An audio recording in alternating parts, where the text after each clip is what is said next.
দর্শক আসসালামু আলাইকুম। আজকে এই নিউজটা পড়ে আমার মাথা বুঝছেন ঘুরে গেছে। কি আর বলবো? কিছু বলার নেই। বিএনপির প্রতি আমাদের আর কিছু বলার নেই। কারণ যে বিএনপির উপর এত নির্যাতন, এত টর্চার ১৫-২০ বছর তারা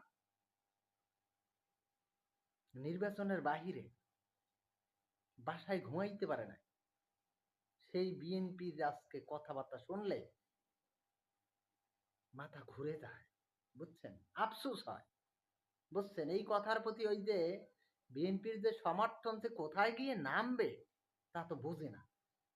জনগণের ম্যান্ডেটে যখন আপনি কথা বলবেন না, জনগণের ম্যান্ডেটের বাহিরে যখন আপনি কথা বলবেন, তখন কিন্তু আপনার জনপ্রিয়তা তলানিতে যায়, তলানিতে।